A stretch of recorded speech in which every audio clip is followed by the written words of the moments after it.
ASA recently held their first quarter State of the Industry webinar, and for those of you who weren't able to tune in, I'll share with you a few of the highlights. Richard Walquist, ASA's president, kicked off the webinar by reflecting on how 3 years ago the world shut down and practically overnight the industry dropped revenue by 30%. But we rallied. 1 year later, in March of 2021, we were back to pre-pandemic employment levels with continued growth throughout all of 2022. So here we are, 1 quarter into 2023, and although it's true that the pace of job creation has slowed, in March, temp help jobs were down 2.8%, but overall data shows that hiring has continued, and most staffing agencies across the board are forecasting strong growth. Richard also shared that one of the top issues that CEOs are having, or something that's keeping them up at night, is reskilling and upskilling of their employees. So as a staffing industry, he stressed that we need to lead the charge with these efforts. Moving on to stats, labor participation rate. Pre-pandemic, we were at 63.3% labor participation rate. We did drop to 60.1 during the pandemic, but we are rebounding and currently at 62.5% labor participation. Temp help penetration rate. March, it was 1.97%, which is down from a year ago where it was at 2.1%, but still above the pre-pandemic rate of 1.91. Then moving on to job openings versus hires. From the Bureau of Labor Statistics, this is from January, still nearly 11 million open jobs with 6.5 million hires. So you can see from this slide, we're still very much supply constrained.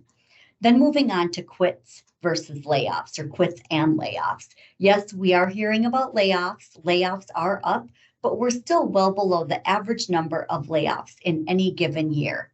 Quits are down, but still happening. And this type of movement and mobility in the workforce isn't necessarily a bad thing for the staffing industry. Again, reiterating that most staffing firms are forecasting continued growth throughout the year.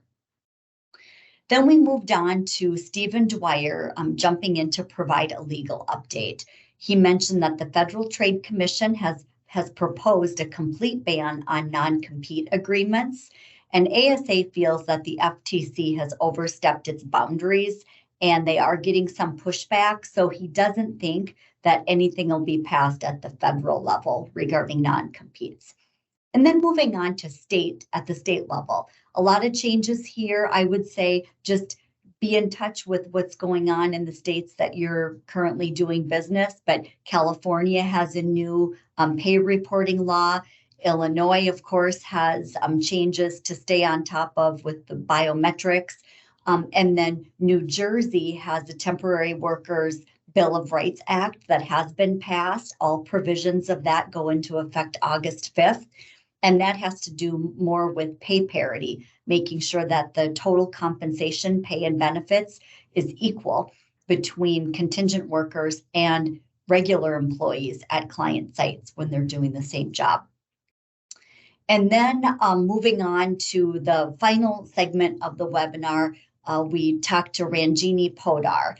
Ranjini is the co-founder of Artec Staffing, the largest woman-owned IT staffing company in the U.S. with over $800 million in annual revenue. And she talked about her pillars of growth, one of them being execution. And she mentioned that you can have great ideas, but if you can't execute those every single day, it doesn't matter how great of an idea it is. On top of that, it's challenging as your company grows to make sure that you are setting those expectations and you're being consistently remarkable across your entire organization. And what's been a key to success for her is using data to set expectations, to have those conversations with employees and the leaders in her organization, and then to determine whether execution is actually happening. And then she mentioned finally that her top priority in 2023 is a focus on selling, which this isn't new news to anybody. I think everybody's kind of struggling with this right now, but a focus on selling, taking market share away from the competition, making sure that sales teams are trained and positioned to not only sell with existing customers, but to win new clients. For ASA members, we are including a link in our newsletter for those who wish to view the entire webinar. Otherwise, thanks for tuning in to my highlights.